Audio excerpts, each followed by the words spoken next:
Hello, everyone joining us, and welcome to our audience and to our panel. My name's Amy Maguire, and I'm a human rights law academic at the University of Newcastle, and I'm also the director of our Centre for Law and Social Justice. It's our privilege to collaborate with our colleagues at the Human Rights Law Centre to convene today's event. I would like to acknowledge the traditional owners of the land on which the University of Newcastle is located, the Awabakal and neighbouring Worimi peoples. I pay my respects to their elders past and present. I acknowledge Aboriginal and Torres Strait Islander people joining our event today, including First Nations students of the School of Law and Justice. I also acknowledge the traditional owners of the lands from which our panel and audience are joining the event today, and the fact that sovereignty over these lands was never ceded. The Centre for Law and Social Justice has been engaged with the human right to education since our launch in 2022. That year, we worked with Australian Lawyers for Human Rights to convene a forum for young people in the Hunter region of New South Wales. And forum participants produced a powerful statement for policymakers and the community about the obstacles they perceived in exercising their right to education and their demands for greater protection for that right. In 2023, we formed a research team including academics from the Newcastle School of Law and Justice and colleagues outside the university. And today I am very excited to join with the Human Rights Law Centre to formally launch the first product of that collaboration, a report on the right to education in Australia. This event is being recorded, and the recording will be hosted on our website, where you can also find the published report. We will share the recording with you soon and encourage you to share it on through your networks. I will shortly introduce our speakers and host a discussion among them. Audience members, please feel welcome to share questions for the panel using the Q&A function in Zoom, and I'll do my very best to hold some time for those questions before we conclude at 2 p.m. And it's my pleasure now to introduce you to our 4 panel members. Dr. Penelope Mathew is President and Human Rights Commissioner of the ACT Human Rights Commission. Penny has worked on human rights issues throughout her career, both as an academic and as a practicing lawyer, working with human rights organisations, non-government organisations, and with the United Nations High Commissioner for Refugees as an independent expert in refugee law. Penny was Dean at both Griffith University and the University of Auckland, and has held positions at the University of Melbourne, the Australian National University, and Michigan Law School. Welcome, Penny. Thank you for joining us. Thank you. Sue Tape is the Inclusive Education Project Coordinator for the organisation called Children and Young People with Disability Australia, which goes by CYDA. Sue joined CYDA in 2020, and her work is all about education at early childhood and school levels. Sue is building an inclusive local community around her family and is excited about the opportunities to share CYDA's work, connect and be a force for change. Welcome, Sue. Thanks very much for being part of our panel. Sue speaking. Thank you very much, Amy, and others who've organised today. Thank you. Claire Dudgeon is a graduate of the University of Newcastle's School of Law and Justice. Claire was a research associate on the Right to Education project team and is the lead author of the Right to Education in Australia report that we're launching today. I'd like to acknowledge Claire's research leadership and excellent work on this project, and it's fantastic to have you here to speak to the report, Claire. Thanks, Amy. It's great to be here, and I look forward to getting to answer some questions for people. Thank you. And finally, Arif Hussein joins our panel on behalf of the Human Rights Law Centre. Arif joined the Human Rights Law Centre in 2023 as a senior lawyer working to strengthen Australia's human rights framework. Arif has over 8 years' experience working with refugees and people seeking asylum, both in Australia and with people subject to Australia's offshore processing regime. Welcome, Arif. It's great to have you with us. Thank you. Thank you. I have some questions for all of our panel members, and then, as I said, I'll make sure to hold some time at the end for further questions from our audience. So please do record them in the Q&A as they come to mind. And my first question is for Claire. Claire, as the lead author of this new report on the right to education, can you tell us what the right to education includes? Thanks, Amy. So the right to education was first recognised in the Universal Declaration of Human Rights back in 1948, but the real detail of the right was really first set out in the International Covenant on Economic, Social and Cultural Rights in the 60s. So Article 13 of that covenant recognises that everyone has the right to education and sets out a number of different commitments across the varying levels of education that states really have to work towards in order for that right to fully be achieved. So those commitments can be progressively realised depending on the resources available to each state, but there's a bare minimum obligation that primary education be available compulsorily and free for everyone. As you sort of go up the levels of education, those obligations are a bit lesser for the state, subject to things like availability of higher education and capacity and things like that. But it was recognised at the time that primary education should be the minimum available to everyone. The right also includes a respect of the liberty of parents and guardians to choose non-state schools for their children in conformity with religious or moral convictions, as long as those schools meet, the minimum thresholds and requirements set by the states. So states have an obligation to respect and protect and fulfill human rights, including the right to education, but that concept of progressive realization makes it really hard to determine whether states are meeting their obligations. And that was a major focus in the 1990s when the first special rapporteur on the right to education was appointed. And she worked to develop a framework that sort of expands on the text of the covenant to elaborate on what is required of education systems for the right to education to be upheld, even where states aren't able to meet the full commitments under Article 13. And so we call that the 4A framework because it says essentially that education in all its forms has to be available, accessible, acceptable, and adaptable.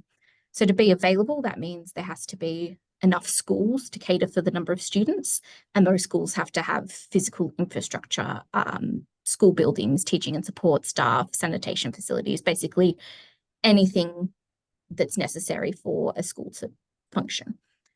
Accessibility has 3 dimensions: non-discrimination, so everyone should be able to access schools without discrimination on any grounds. Physical accessibility, meaning schools have to be within safe reach geographically or be accessible online, and also to be accessible for people with disabilities like mobility issues that may make attendance difficult. And the third dimension is economic accessibility, which means education has to be affordable, if not free, in the case of primary education. Acceptability is that education should be acceptable to students and their parents, which means curriculum and teaching methods need to be relevant, culturally appropriate, of good quality, and students should be able to attend school without the threat of violence like corporal punishment. And finally, the 4th A is for adaptability, that education is flexible to meet the needs of students and to meet the changing needs of societies and communities in response to the changes that society goes through. So the right to education includes those sort of 2 aspects of the different obligations at each level of education, and that all levels have to have these interrelated essential elements met. regardless of, you know, how the education system operates or what the structure of that is. And of course, also subsequent treaties have expanded on that in relation to marginalised and disadvantaged groups and the special requirements that might be needed in order for them to enjoy education on an equal basis, given that history of inequality and discrimination. Thank you so so much, yeah, Claire. that covers it. Thank you. That was a really helpful overview of the right under international human rights law, and a great way to start us off. Penny, I'll come to you now. Australia has compulsory and universal school education for children, and we also have large university, TAFE and early childhood sectors. Does this mean everyone in Australia is able to enjoy the right to education? Thank you. Penny speaking. Unfortunately not. And I think your report that we're launching today does a very good job of explaining why, in fact, not everybody is able to access the right to education. So you've pointed to some very sad statistics around, for example, First Nations children and completion up to year 12. And that's a very complex situation in this country. There are lots of factors that can explain that. But in the report, you talk about some of the things that impact. They include availability and accessibility, just referring back to what Claire has said. For some of our Indigenous students are in remote and rural areas.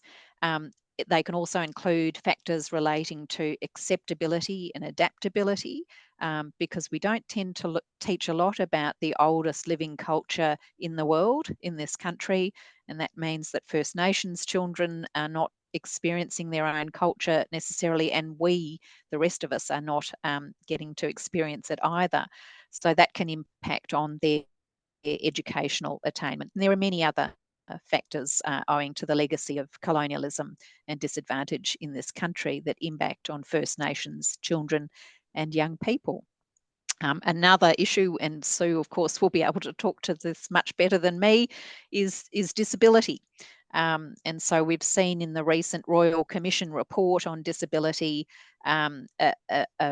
recommendations urging inclusive education, things like the right to enrol in a mainstream school, review rights relating to refusal of enrolment for children living with a disability, and further capability building for teachers, so that they can support students with disability to enjoy a mainstream school. There's been a lot of focus on the division amongst the commissioners in the report, you know, as to phasing out of special or segregated schools, but I think actually we should focus on some of the common areas and the need for us all to promote an inclusive education. So those are just two. There are many other things we could talk about, but I'm conscious of time. We could talk about funding for the school system. That's been an area of controversy in this country, and the Committee on Economic, Social and Cultural Rights that supervises the International Covenant on Economic, Social and Cultural Rights has expressed concern about the uneven nature of funding for schools. We could talk about early childhood education, but Sue will probably do a better job than I will on that. It's often not mentioned in the human rights instruments, but it's critical for people to then go on succeed in school, and it's hard to access it. And of course, we could spend some time talking about the tertiary education sector and things like how much students studying in particular disciplines have to contribute to the cost of their courses and the impacts that can have. And the report does a great job of speaking to some of those concerns as well. But I could talk about this all day. I think I'll leave it there. Thank you so much, Penny. And I'm so happy to hear that you think that the report captures some of these critical issues for our consideration. Sue, I'll turn to you now, and Penny referred a couple of times there to your expertise. We're really looking forward to hearing from you in the particular context of your work. Australia, as we know, has compulsory universal education for children, but does this mean that every child with disability is able to enjoy their right to education? Sue speaking, and I think the short answer to that is no. But obviously that's not not all we need to talk about today. I also just wanted to acknowledge and congratulate the team on this report, because it really lays out very clearly some of the answers to the question you've just asked me, Amy, around the experience of students with disability. I also want to acknowledge that I have the privilege of working in this role, but it is based on the feedback and the commitment we have from the members of CIDA, so Children and Young People with Disability Australia. I can see some familiar names on the participant list for today's webinar who have both contributed significantly to the work of CIDA, both as family members, staff members, and also young people, providing stories of their experience, providing their input to consultations. So everything I bring to this webinar is based on the work and the experiences of other people. So very fortunate just to be the voice on this one.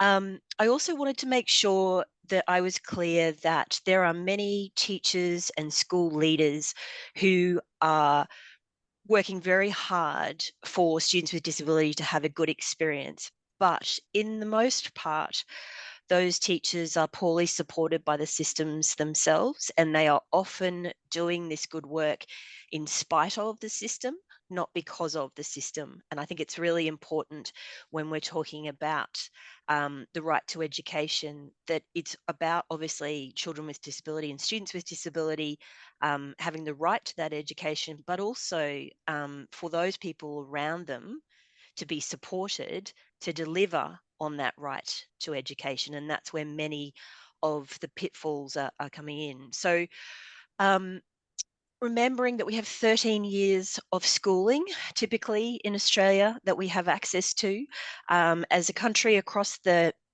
minimum of 10 different education systems we have. So I'm talking about each state and territory as well as the independent system and then the forms of that. We don't have incentives or accountability for actually delivering an inclusive education experience. And Penny talked about segregated settings, mainstream, and what CIDA is calling for is inclusive education, which is not throwing everybody into current buildings and current formats and current systems. We're talking about transformation, and it's going to take time, and it's certainly going to take leadership. One of the things that we are concerned about is that asserting your students' legal rights or human rights should really be the last resort, because it's a path where obviously relationships and communication haven't been able to deliver an inclusive experience for students, and any action taken under whether it be state-based human rights acts, etc., that seems to families and to young people as a last resort. It means that the wheels have well and truly fallen off that particular car. One of the things I wanted to flag as part of this discussion and building on the report is that students with disability spend the 13 years of their schooling experience and their families having to prove that they have a disability in order to get the support that they need and the adjustments that they're entitled to actually exercise that right to education. And that mismatch and that deficit focus means that people like those good teachers we were talking about in the good school system spend a lot of their time and effort on paperwork and administration rather than getting to know the students and trialing and working with families and young people around what actually works for them. So I feel like in any discussion that we have around a federal charter for human rights, we also need to acknowledge the effort that's needed around the systems to improve that as well. And I won't repeat what's in the fantastic report, but there are lots of pieces of history that are important. And so I'm particularly referring to Kate Bruin's piece of work around the history of special education. There's a lot of that history that finds us with the #1 barrier to a child with disabilities' right to education, and that's community attitudes. So I'll probably end and leave you with that, if that's all right, Amy. Fantastic, Sue. Thank you so much for sharing your expertise that comes from so much interaction with people who are experiencing this on a daily basis. I'll turn to Arif now, and having heard the other speakers' comments on the right to education in Australia at the moment, I wonder if you could give us your perspective. Where are we placed in terms of realising the right to education in Australia?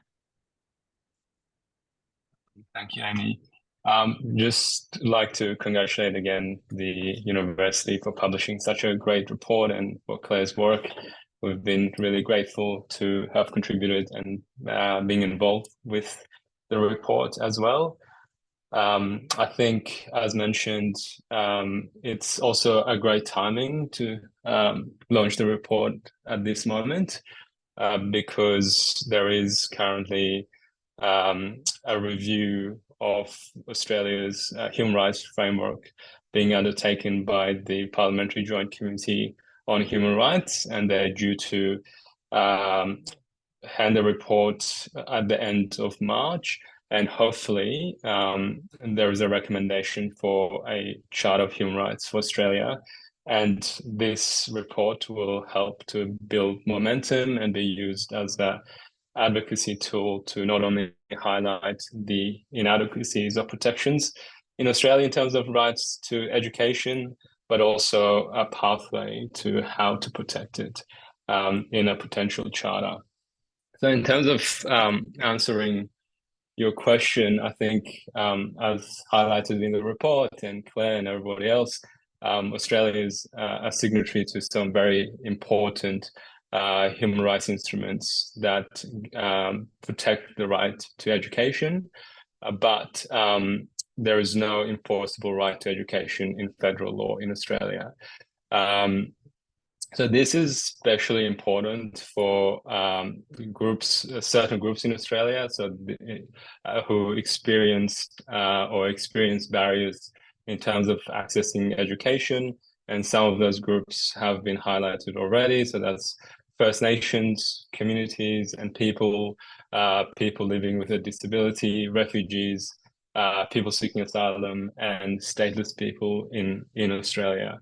So I think in terms of the state of right to education in Australia, although education is valued deeply within Australian society in terms of the way that it is experienced in terms of access, those key realization criterias.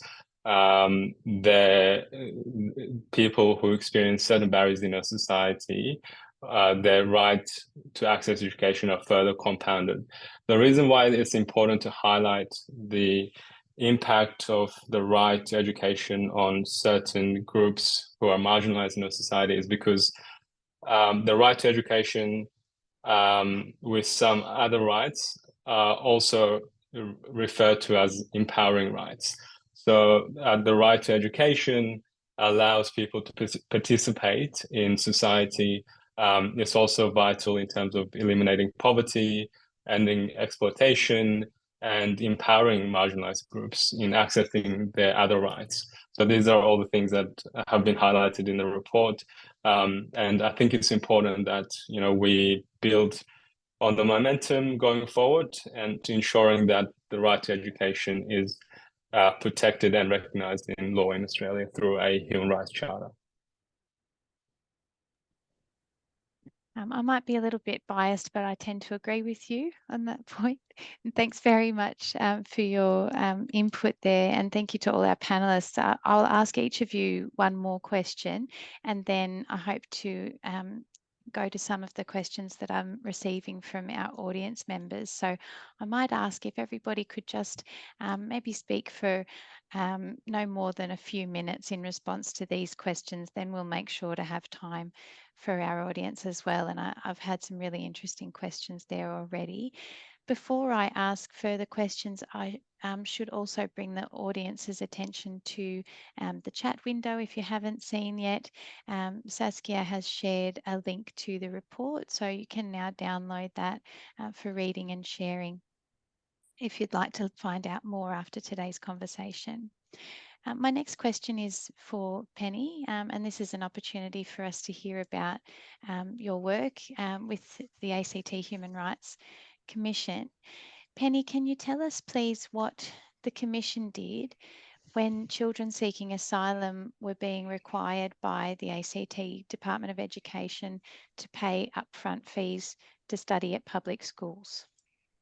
Yeah, so it wasn't actually my work in a way. It's the Commission's work and my predecessor, the wonderful Dr. Helen Watchers, who was able to use the fact that we have implemented at least partially the right to education in our Human Rights Act in Section 27.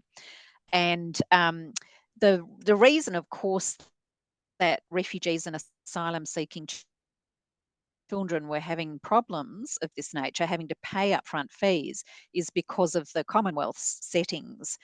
We penalise people for arriving without a visa. If they're not sent to somewhere like Nauru, they might end up on a temporary protection visa with limited rights. So they're really being treated like other migrants, even, well, in fact, not like other migrants, not like migrants who get to have a permanent permanent residence in Australia, but like tourists, for example, who of course would not necessarily access our education system. So it really is a federally created problem, but something that played out at the territory level. And the Human Rights Commissioner was able to rely on Section 27 in advocacy with the department to point out that actually this is a form of discrimination with respect to the right to education, and the right to education is guaranteed on a non-discriminatory basis in our Act.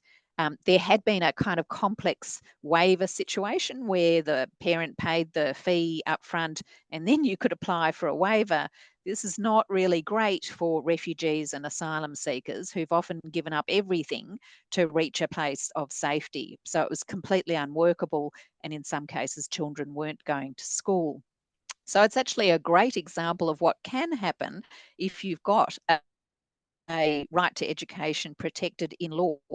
And just quickly to build on Arif's point about it being an empowerment right, not only does it benefit the individual, but the evidence firmly shows that refugees and other humanitarian migrants make great contributions, both civic and economic and social, to the country. There's no point in having an uneducated underclass of people who can't contribute. Much better to give a great education, and you find that this group of people, in fact, create jobs for other Australians. So it's a fabulous story about a human rights charter acting for the benefit of the whole society. Thank you, Penny. I couldn't agree more. And thankfully, today's report, but the broader work of the Human Rights Law Centre is able to amplify these examples that come out of the ACT and also Queensland and Victoria, where we see human rights statutes in operation and having real and positive impacts for people's lives. So thank you for sharing that example. Sue, I'll come back to you now. This is a big question, and I've already asked if you could keep an answer brief. Now I feel bad to ask it. What should be done, Sue, to solve the problems that you've been talking about that face children with disability and their families in their efforts to realise the right to education? Sue speaking. Thank you.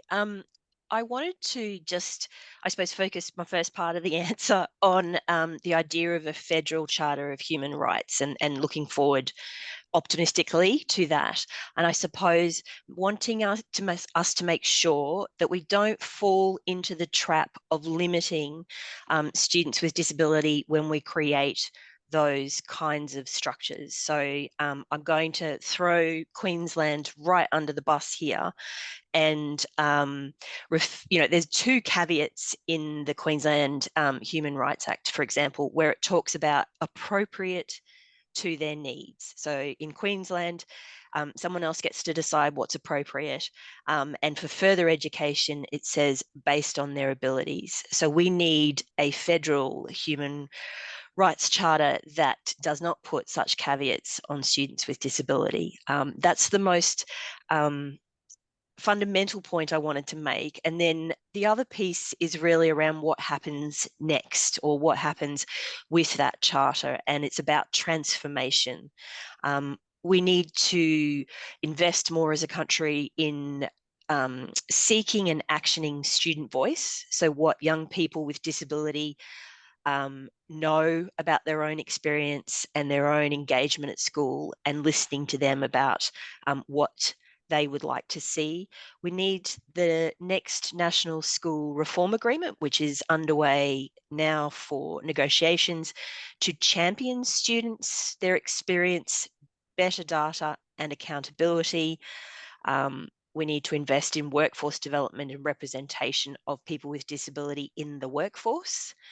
And we also need independent oversight of our education system in Australia, because we have, for example, the Disability Standards for Education. They've been in place for 19 years, and they are not currently ensuring an equitable and quality education for students with disability. So we need greater transparency of data and greater accountability in the mechanisms that flow from a federal charter. And I would encourage people to have a look at ACIE, so ACIE.org.au, to have a look at the roadmap for the transformation to an inclusive education system for Australia. Thank you, Amy. Thank you, Sue. And there are so many fantastic advocates working in this space, sharing great material. So we'll make sure when we share the link to today's recording and to the report that we try to copy in some of the relevant organisations where people can find out more. Claire, coming back to you, can you tell us a bit more about what the report we're launching today says should be done to ensure that the right to education becomes a reality for everyone in our community?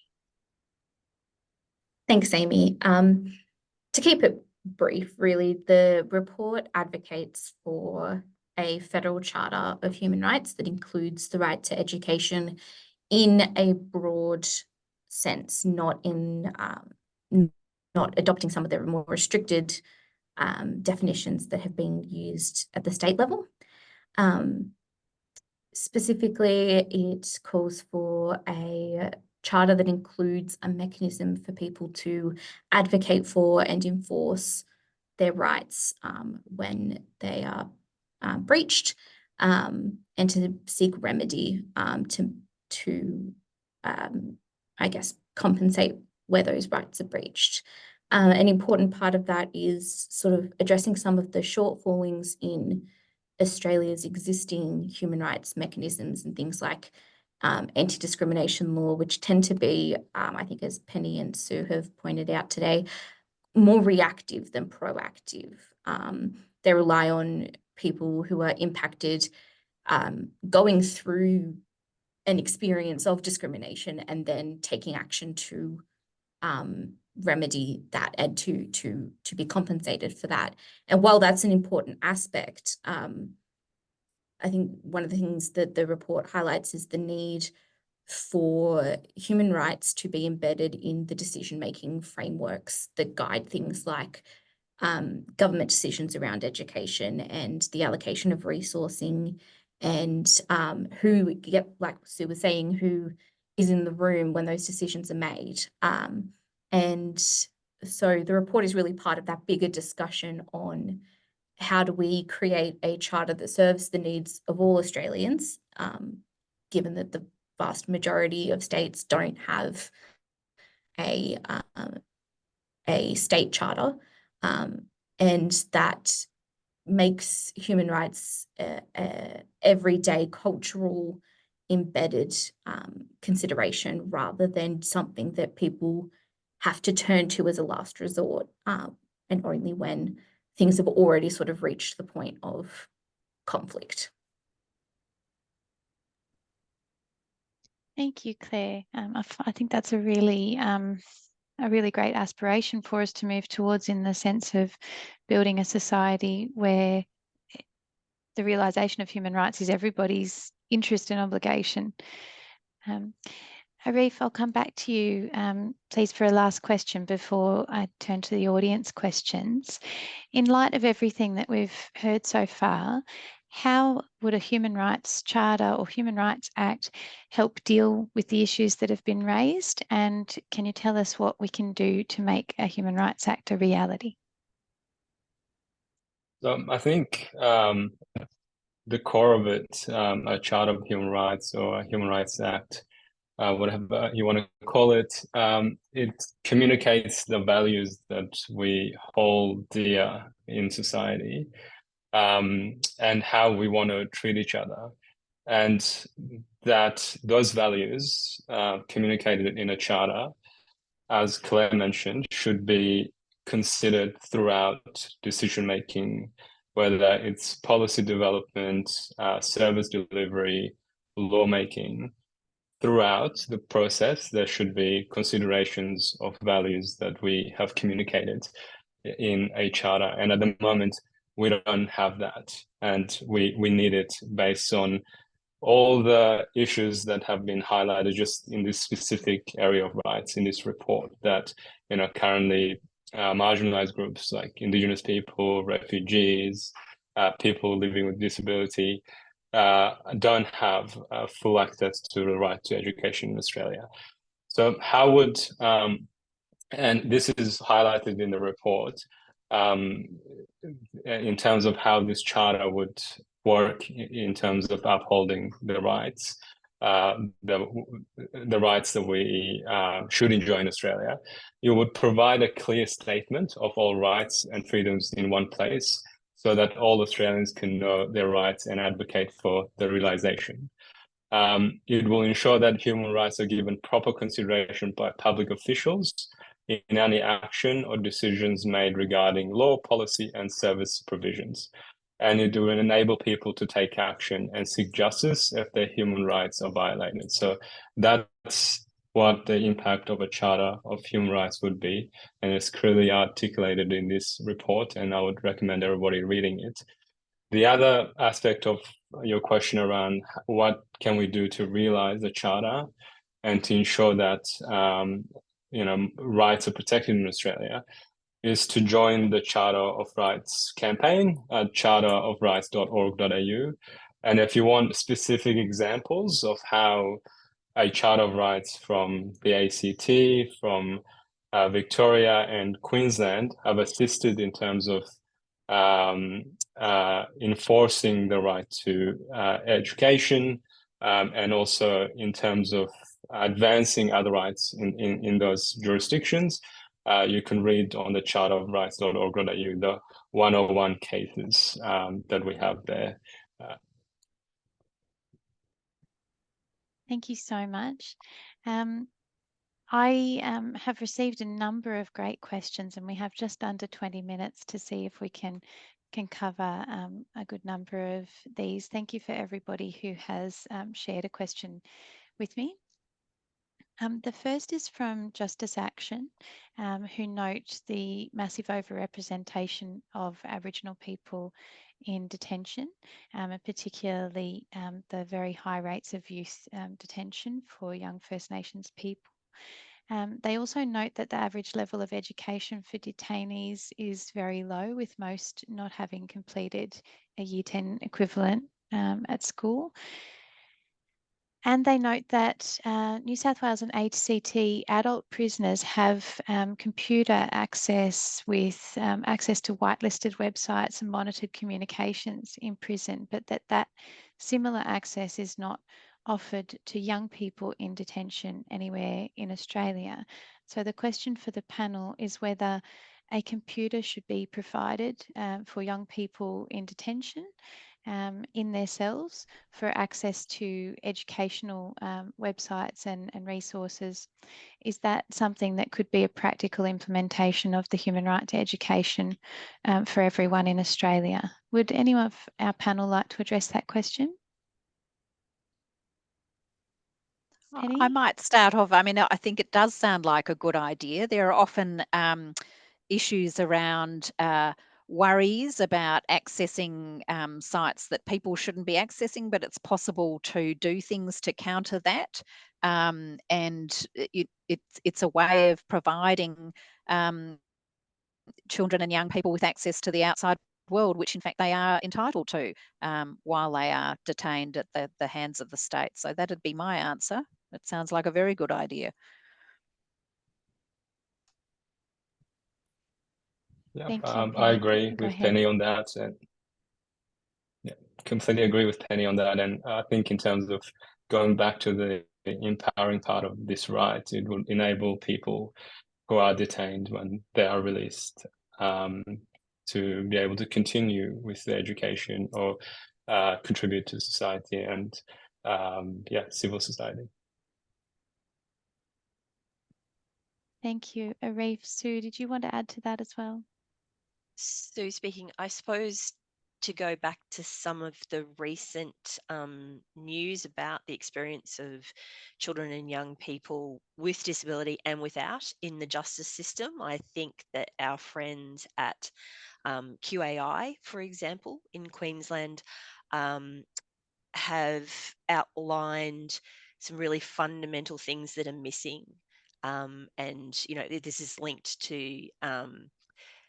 you know, the age of criminal responsibility, the experience of where and how children and young people are dealt with by the justice system, you know, watch houses in Queensland, for example, all that sort of stuff. I think there's a bigger piece that goes beyond exercising the right to education. I think there's some sort of fundamental pieces that we probably need to step before, because we can't assume that young people who are experiencing the justice system have actually had their right to education fully exercised prior to their interaction with the justice system and the underlying causes for that. So a supportive piece is really, really important around that, around the basics. Thank you. Thank you very much, Sue. And Claire, I might just turn to you. There's an additional question more broadly in terms of what the report says about the right to education for Indigenous people. Do you think you could just add a bit more context on the findings in that area, please? Yeah, so I mean, you could write a whole another report on the inequality that Indigenous Australians face in the education system, not only in that the education system doesn't really have a lot of respect for Indigenous culture and the long history there, but also in that a lot of the challenges that face the education system generally are disproportionately impactful upon Indigenous people. So one of the things that I looked at in the report was education in remote and very remote communities where most students are Indigenous, and the gap in the quality and content of education that is provided to those students and the options that are given to them. So most students in remote areas of the Northern Territory, for example, don't have the option to complete year 11 and 12 in the same way that students in more urban areas do. And that means they have to either travel to urban areas to study or go without and have some kind of remedial equivalent. But of course, there's issues beyond just those communities, things like access to culturally specific education and education that is designed and developed and intended to be for an Indigenous way of knowing and way of learning. That's something that the Australian education system is really really short on. And it's really interesting. A lot of that is specified in the Declaration on the Rights of Indigenous Peoples, which Australia was not a signatory to for a long time. And, you know, that calls for Indigenous people to teach each other and to be given the opportunity to have their own schools and to have the culturally specific education that has sort of been neglected in the past and has led to a lot of these inequalities, because we're subjecting people to an education system that's designed from a whole different cultural worldview. And that's something that there's room for improvement on just through something like a human rights charter that specifies those things, but also really does need a deep investment from the government to address. Thanks very much, Claire.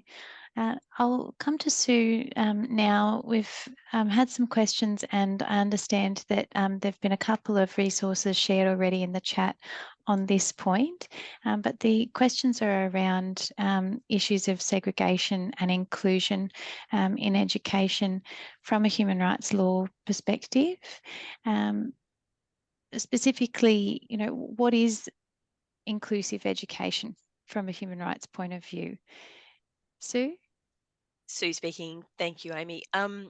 The Article 24 and General Comment number 4 give us clear definitions of what inclusion, integration, segregation, and exclusion are. And you may have seen many of the documents put out by organisations like All Means All and the Australian Coalition for Inclusive Education, that includes the diagrams with the dots, sort of demonstrating a visual representation of those ideas. But inclusion and inclusive education is having children starting school together. If you imagine that nobody knows where the toilet is when they're little, nobody knows the teacher's name, but that opportunity to be in an accessible and inclusive, warm welcome from the beginning, and with school systems and teachers that are supported to provide reasonable adjustments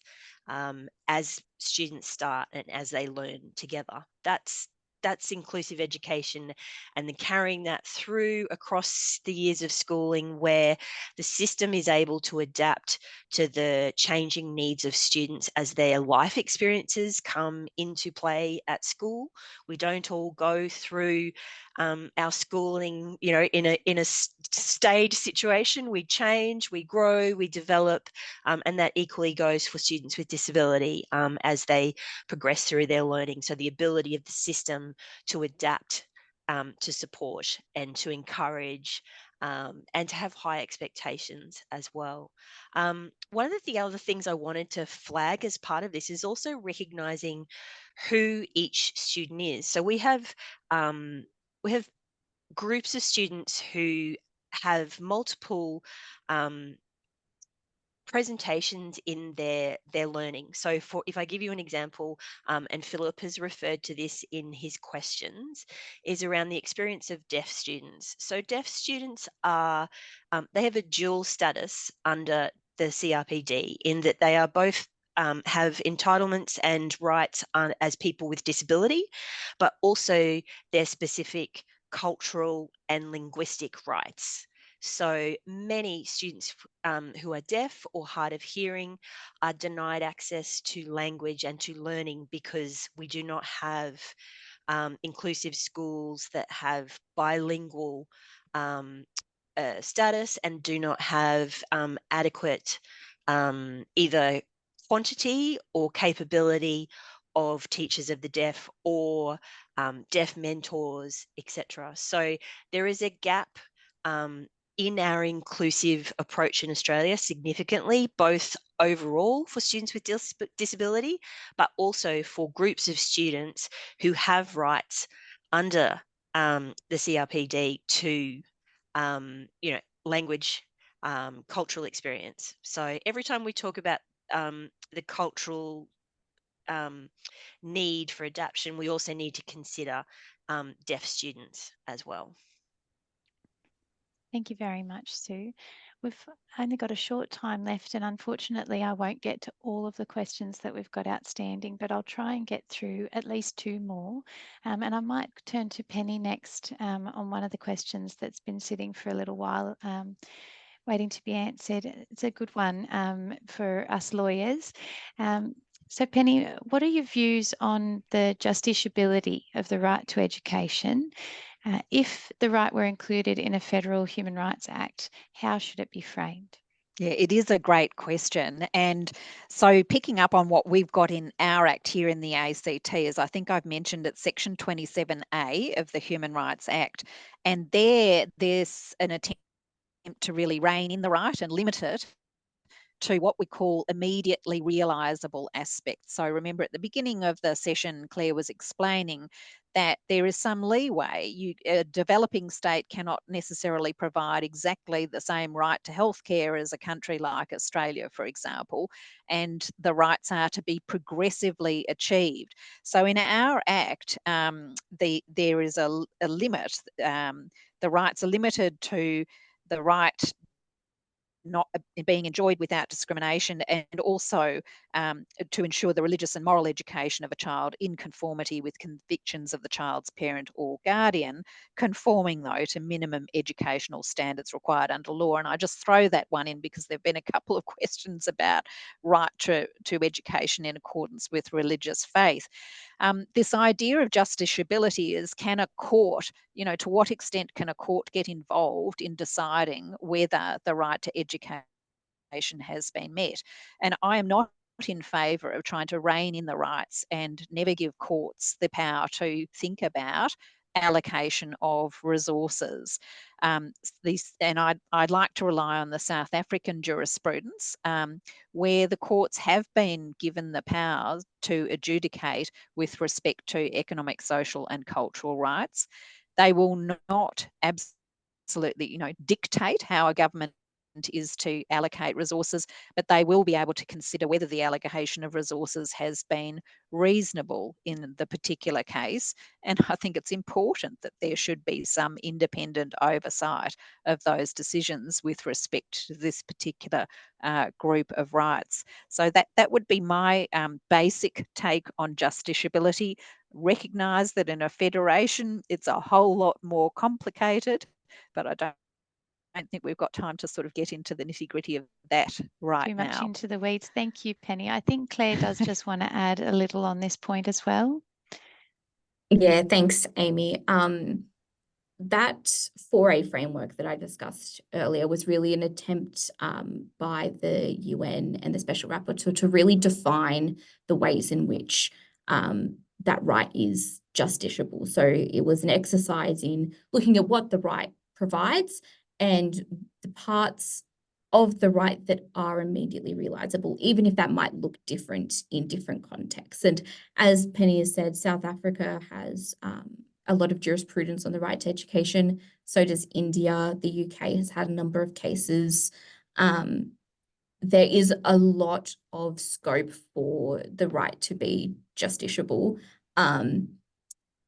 Even acknowledging that there is that hesitance to provide legal force to economic, social, and cultural rights because of that progressive realisation thing. And I think that's used as a means of avoidance of extending these rights that are, more not controversial, but more complex than some of those civil and political rights that are just kind of deeply ingrained in our system. And so, Charlotte, I recommend definitely looking into some of the international case law if you're interested in learning more about how courts have interpreted the right. Thank you, Claire. I have, I think, one more question, but I don't think that it's come through the Q&A. So I'm just going to see whether I can call on this speaker. Jill, are you able to join us by audio? I can hear you, yeah. Yes. Yes, would you like to go ahead with the question? Oh, sorry, I didn't have a question. Oh, sorry, I saw your hand raised and I thought I'm not going to be able to. That's okay, thank you. One other very quick question. We had a couple from Stephanie, and I'm so sorry, Stephanie, I'm going to send you a message because I can't get back to both of them. But very briefly, anyone on our panel, maybe Arif, you might like to address this. Stephanie's raised the question of whether Australia should be looking towards something like an equivalent to the Maori stream schooling that is available for students in New Zealand, whether Australia should be providing something similar. Yeah, I think when it comes to the rights of education as it pertains to First Nations people, I think we should be informed by what communities would want, and there should be a consultation, as it would be required through a Charter of Human Rights, with communities whose rights are impacted, to ensure that they have input in the ways that these rights should be respected as it relates to them. That's my answer. I think we'll get the correct answer through a consultation with specific communities. Thank you very much.